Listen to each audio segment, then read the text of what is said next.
తండ్రి అయిన దేవునికి స్తుతులు చెల్లిస్తూ ఉన్నాను. ప్రణాళిక టీవీ ప్రేక్షకులకు, సత్యాన్వేషులకు క్రీస్తు ప్రభు నామములో ప్రత్యేకమైన వందనాలు.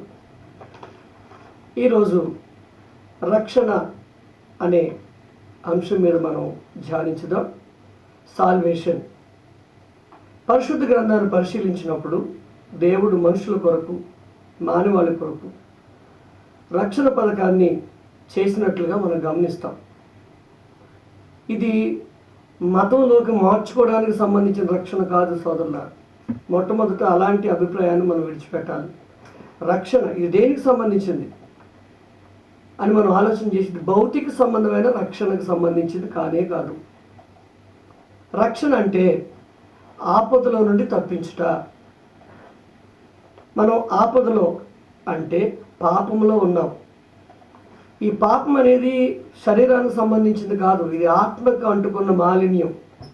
ఈ మాలిన్యం పోవడానికి ఈ భూమి మీద ఏ సబ్బు కూడా పనిచేయదు, ఏది కూడా ఈ మన యొక్క ఆత్మకు అంటుకున్న మాలిన్యాన్ని తీసివేయలేదు. కాబట్టి అలాంటి పాపాన్ని తీసివేయడానికి, మాలిన్యాన్ని తీసివేయడానికి, ఆపదలో ఉన్న మనల్ని రక్షించడానికి తండ్రి అయిన దేవుడు చక్కని సంకల్పాన్ని సంకల్పించారు. దాన్ని అర్థం చేసుకోవడానికి ప్రయత్నం చేద్దాం. రోమపత్రిక 3వ అధ్యాయం 23వ వచనంలో, రోమపత్రిక 3వ అధ్యాయం 23వ వచనంలో, ఏ భేదము లేదు, అందరూ పాపం చేసి దేవుడు అనుగ్రహించు మహిమను పొందలేకపోతున్నారు. అంటే మనుషులుగా పుట్టిన ప్రతి వారు కూడా పాపంలోనే ఉన్నారు. ఈ పాపం అనేది మనందరికీ తెలుసు. పాపము అంటే 4 రకాలుగా గ్రంథం చెప్తుంది. 4 రకాలుగా గ్రంథం చెప్తుంది. ఆజ్ఞాతిక్రమమే పాపము, సకల దుర్నీతి పాపము, మేలైనది చేయనెరిగియో అలా చేయకపోతే పాపము, ఇది శ్వాస మూలము కానిది పాపం అని పాపం గురించి నిర్వచనం చెప్తుంది గ్రంథం. కాబట్టి 4 ఏదో ఒక దాంట్లో మనం ఇమిడే ఉంటాం. అందువల్లే యేసు ప్రభువు అంటున్నారు, నీతిమంతుడు లేడు, ఒక్కడును లేడు అని. అలాగే రోమపత్రికలో పౌలు గారు మాట్లాడుతున్నారు, ఏ భేదము లేదు, అందరూ స్త్రీ కానీ పురుషులను కానీ ఏ భేదము లేదు, అందరూ పాపం చేసి దేవుడు అనుగ్రహించి మహిమను పొందలేకపోతున్నారని చెప్తా ఉన్నాడు. పాపం పట్ల దేవుని యొక్క వైఖరి ఎలా ఉందో ఒకసారి మనం ఆలోచన చేద్దాం. యెషయా గ్రంథం 59వ అధ్యాయం 1-3 వచనాలు మనం పరిశీలించినట్లయితే, రక్షింపనేరకుండానట్లు యెహోవా హస్తము కురచ కాలేదు, విననేరకుండానట్లు ఆయన చెవులు మందం కాలేదు అని చెప్తూ ఉంటాడు. మరి ఎందుకు ఆయన మన మాటలు వినడం లేదు, ఎందుకు మనకి ఆయన దగ్గర నుంచి ఆ రక్షణ అనేది దొరకట్లేదు అంటే ఏముందంటే, మనలో మీ దోషాలు మీకును మీ దేవునికి అడ్డంగా వచ్చాయి. మీ పాపాలు ఆయన ముఖమును మరుగుపరుస్తూ ఉన్నాయి. కాబట్టి దేవునితో సహవాసాన్ని మనం అనుభవించడానికి అవకాశం లేకుండా పోతుంది. అందువల్ల పాపాలు అపరాధాలు అనేవి ఏ స్థితికి దిగజార్చాయంటే మానవుణ్ణి ఎఫెసీయులకు రాసిన పత్రిక 2వ అధ్యాయం 1-3 వచనాల్లో, మీ అపరాధముల చేతను పాపముల చేతను చచ్చిన వారై ఉండగా అంటున్నాడు. కాబట్టి చచ్చిన స్థితికి అంటే మరణ స్థితికి మానవుడు దిగజారిపోయాడు. దేనివల్ల? అపరాధం చేత, పాపముల చేత. రోమపత్రిక 5వ అధ్యాయం 10వ వచనంలో మనం శత్రువులమై ఉండగా అంటాడు. అంటే ఈ పాపం చేసిన వాళ్ళు, అపరాధం చేసిన వాళ్ళు, దోషాలతో ఉన్నవాళ్ళు దేవునికి శత్రువులు. దేవునికి శత్రువులు అంటే దేవుని ఉగ్రత కురుస్తుంది. కాబట్టి ఉగ్రతకు పాత్రులై ఉంటిమి అని అక్కడ చెప్పబడుతోంది. కాబట్టి పాపం చేసిన వారి పట్ల దేవుని యొక్క వైఖరి ఎలా ఉంటుంది అంటే ఆయన ఉగ్రత కురిపించడానికి ఆయన ఇష్టపడతాడు. అయితే పాప మానవుల కొరకు దేవుడు చేసిన రక్షణ పథకాన్ని ఈరోజు మనం ఆలోచన చేస్తున్నాం. వాస్తవంగా పాపం చేసిన వాడే మరణించాలి, ఇది న్యాయం. యెహెజ్కేలు గ్రంథంలో 18వ అధ్యాయము 4వ వచనం 20 వచనాలు మనం చూసినట్లయితే, పాపం చేసిన వాడు మరణించాలి, ఇది న్యాయం, ఇది దేవుని యొక్క న్యాయమైన విధి. అయితే అలా అంటే పాపం అందరూ చేస్తున్నారు కాబట్టి అందరూ మరణించాలి, ఇది దేవునికి ఇష్టమైనది కాదు. మనం బ్రతకాలి, మనం సంతోషంగా ఉండాలి, మన కొరకు నిర్మించిన పరలోక పట్టణం మనం చేరాలి. అందువల్ల దేవుడు తానే, మనం ప్రేమించమని కాదు, తానే మనల్ని ప్రేమించి మన పాపాలను పరిహరించడానికి ఆయన కుమారుడైన క్రీస్తు ప్రభువును పంపించినట్టుగా గ్రంథం చెప్తూ ఉంది. అందువల్ల దేవుడు సంకల్పించిన ఆ రక్షణ సంకల్పాన్ని మనం అర్థం చేసుకోవాలి. ఎఫెసీయులకు రాసిన పత్రిక 2వ అధ్యాయము 1వ వచనం, 4-5 మనం చదివితే మనం కృపచేతనే రక్షించబడ్డాం. అంటే మనం ఏదో మంచి పనులు చేసామని మనం రక్షణలోకి వెళ్ళలేదు, కేవలం దేవుని యొక్క కృప మాత్రమే. కాబట్టి మరి క్రీస్తు ప్రభువారి యొక్క బలి ద్వారా ఈ రక్షణ మనకు అనుగ్రహించడానికి దేవుని యొక్క పథకమై ఉందని గమనించాలి. తిమోతి రాసిన మొదటి పత్రిక 1:15 పాపులను రక్షించడానికి క్రీస్తు యేసు ఈ లోకంలోనికి వచ్చిన మాట మరి నమ్మదగినది అని చెప్తాడు అక్కడ. కాబట్టి పాపులను రక్షించడానికి క్రీస్తు ప్రభు ఈ లోకానికి పంపబడ్డారు. మత్తయి సువార్త 20:28 మరి అక్కడ కూడా చెప్తాడు, అనేకులు కొరకు నేను బలిగా అర్పించబడ్డానికే వస్తున్నాను అనే మాట ఆయన చెప్పడం జరిగింది. అలానే రోమాపత్రిక 5:8-11 మనం చూస్తే మరి దేవుడు క్రీస్తు ప్రభు ద్వారా ఏర్పరిచిన రక్షణ పథకం మనకు అక్కడ కనిపిస్తుంది. అలాగే రోమాపత్రిక 3:24-26 చదివితే ఈ రక్షణ కేవలం ఉచితంగా మనకు అనుగ్రహించబడుతుంది అనే మాట మనం గమనిస్తాం. కాబట్టి సోదరులారా, మరి రక్షణ పొందాలంటే మనం ఏం చేయాలి? రక్షణ పొందాలంటే మనం ఏం చేయాలి? ఎందుకంటే మనందరం పాపులమే. మరి పాపాల నుంచి విమోచన కలగాలి అంటే, దేవునితో మళ్ళీ సహవాసాన్ని మనం పునరుద్ధరించుకోవాలంటే, మరి దేవుడు మనల్ని ఆశీర్వదించాలంటే ఈ పాపాలు పోవాలి. కాబట్టి రక్షణ పొందాలంటే ఏం చేయాలంటే రోమపత్రిక 10:9 యేసు ప్రభువుని నీ నోటితో ఒప్పుకోవాలి. అలాగే దేవుడు మృతుల్లో నుండి ఆయనను లేపనని నీ హృదయమందు విశ్వసించాలి. అలా చేస్తే రక్షణ పొందుతావు. రక్షణ పొందడానికి 2 ఒప్పుకోలు మనం చేయాలి. ఒకటి, యేసు నా ప్రభువని నోటితో ఒప్పుకోవాలి.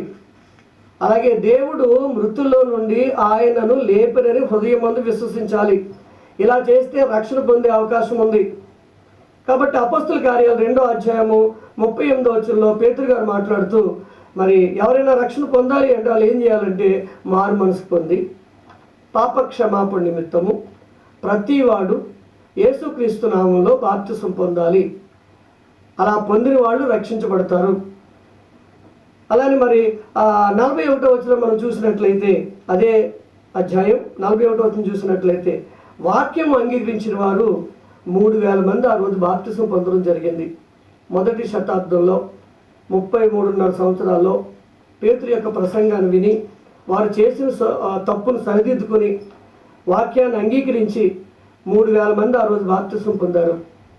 కాబట్టి బాప్తిసం పొందడం అనేది మరి రక్షణ పొందడానికి తొలిమెట్టు.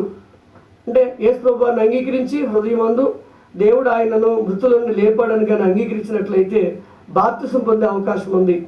ఈ బాప్తిసం పొందిన వారు అది క్రీస్తు రక్తంలో కడగబడినట్టుగా దేవుడు భావిస్తాడు. అందుకని క్రీస్తు ప్రభు రక్తంలో మన పాపాలు కడుక్కునే అవకాశాన్ని దేవుడు మరి రక్షణ సంకల్పంలో ఆయన ఇమిడ్చాడు.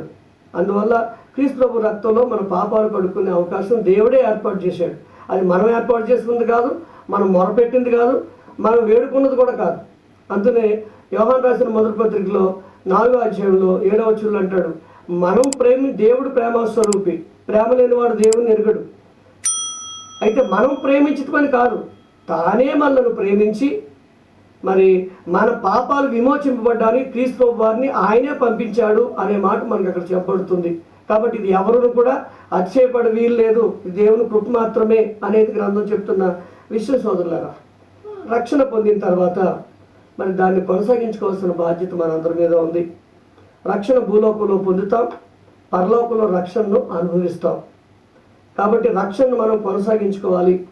రక్షణ పొందడంతోనే, అనగా బాప్తిసం పొందడంతోనే మరి మన పాత్ర అయిపోలేదు. కనుక అపోస్తలుల కార్యాలు 2:42 ఆనాడు 3,000 మంది బాప్తిసం పొందారు. వారు అపోస్తలుల బోధ యందు, సహవాసమందు, రొట్టె విరుచుటి యందు, ప్రార్థన చేయటి యందు ఎడతెక్కకుండా ఉన్నారు. అదే కార్యక్రమాన్ని మనం కూడా కొనసాగించాలి. ఫిలిప్పీలకు రాసిన 2:12 మన రక్షణను కొనసాగించుకోవాలని పౌలు గారు చెప్తూ ఉన్నారు. రక్షణ మనం కొనసాగించుకోవాలి. ఎంతవరకు? మత్తయి సువార్త 10:22 వరకు మరి అంతం వరకు సహించాలి. అంతవరకు సహిస్తూ ఈ రక్షణ కొనసాగించుకోవాలి. తిమోతి రాసిన 2వ పత్రిక 4:18 ప్రకారంగా పరలోకం వెళ్ళే వరకు రక్షణ కొనసాగించాలి. మన ప్రాణం అంటే మన జీవితం అంతవరకు అయ్యి ఉండొచ్చు, క్రీస్తు వారు వచ్చేంత వరకు అయ్యి ఉండొచ్చు. అంతవరకు సహిస్తూ రక్షణను కొనసాగిస్తూ మరి మనం రక్షణలో కొనసాగవలసిన పరిస్థితి మన మీద ఉంది అనేది గ్రంథం చెప్తున్న విషయం సోదరులారా. కనుక పౌలు గారిలా మనం ఏం చేయాలి అంటే కొరింథీయులకు రాసిన మొదటి పత్రిక 9వ అధ్యాయం 24-27 వచనాల్లో ఆయన ఏమంటాడంటే, నేను గురి చూడని వారి వలె నేను పరిగెత్తట్లేదు, నేను మీకు బోధించిన తర్వాత నేనే భ్రష్టుని అయిపోతానేమోనని నా శరీరాన్ని లోబరుచుకుని దాన్ని నలగొట్టుకుంటున్నానని చెప్తూ ఉన్నాడు ఆయన. కాబట్టి ఈ పరిస్థితి ప్రతి క్రైస్తవులోనూ ఉండాలి, ప్రతి రక్షణ పొందిన వాళ్ళలోనూ ఉండాలి. రక్షణ పొందడం ఒక ఎత్తు అయితే దాన్ని కొనసాగించుకోవడం మరొక ఎత్తు. దాన్ని ఎలా కొనసాగించుకోవాలంటే మన శరీరాన్ని మనం లోబరుచుకోవాలి. మన శరీరాశలను వాక్యం చేత మనం చంపేయాలి. విసర్జించవలసినవి ఉన్నాయి, చంపవలసినవి ఉన్నాయి. అవి చేసుకుంటూ జీవితాన్ని ముందు కొనసాగించుకోవాలి. కనుక మరి శరీరాన్ని నలగొట్టుకుని లోబర్చుకునే స్థితిలో పౌలు గారు ఉన్నారు. అదే పౌలు గారు 11వ అధ్యాయం 1వ వచనానికి వచ్చేసరికి నేను క్రీస్తును పోలి నడుచుకుంటున్నాను, మీరు నన్ను పోలి నడుచుకోండి అని చెప్పారు. కాబట్టి మనం క్రీస్తు సారూప్యాన్ని సాధించడానికి ఈ భూమి మీద ప్రయాసపడాలి. దేవుడు సంకల్పించిన రక్షణ సంకల్పాన్ని మనం భూమి మీద అనుభవిద్దాం. మన మరి బంధువులకు, స్నేహితులకు, మరి తెలిసిన వారందరికీ ఈ రక్షణ సంకల్పాన్ని గురించి వివరిద్దాం. అలా ఉండడానికి దేవుడు మనందరికీ సహాయం చేయాలని కోరుతూ నేను ముగిస్తున్నాను. అందరికీ వందనాలు. ప్రార్థన చేసుకుందాం. సర్వోన్నతుడా, కృప కలిగిన మా పరలోకపు తండ్రి, మీ పరిశుద్ధమైన ఘనమైన నామానికి స్తోత్రాలు చెల్లిస్తున్నాము నాయన. దేవా, మీరు మమ్మల్ని ప్రేమించి మీరు చేసిన రక్షణ సంకల్పాన్ని బట్టి మీకు స్తోత్రాలు తండ్రి. ఆ సంకల్పంలో మమ్మల్ని మరి భాగస్థులు చేసి మేము కొనసాగడానికి మీరు ఇచ్చిన మరి గొప్ప ఆధిక్యతను బట్టి, భాగ్యాన్ని బట్టి మీకు కృతజ్ఞతాస్తులు చెల్లిస్తున్నాం తండ్రి. దేవా, మరి మీరు చేసిన దేవ యొక్క రక్షణ సంకల్పాన్ని ప్రతి వారు అర్థం చేసుకుని దాంట్లో భాగస్థులుగా వారు కూడా తండ్రి చేరి మీ కుమారుని సంఘంలో ప్రవేశించి దేవా మీ కోరిన బిడ్డలుగా బ్రతకడానికి అందరికీ సహాయం చేయమని తండ్రి, ఈ టీవీ ముందు కూర్చున్న ప్రేక్షకులందరినీ పేరు పేరున దీవించి ఆశీర్వదించి కావాల్సిన ప్రతి సహకారాన్ని ఇటు భౌతిక ఆత్మ సంబంధమైన ఆశీర్వాదాలు అనుగ్రహించి మీ కృపలో నడిపించమని క్రీస్తు యేసు నామమున ప్రార్థించి వేడుకొంచున్నాం తండ్రి. ఆమేన్. అందరికీ వందనాలు. మానవుల రక్షణ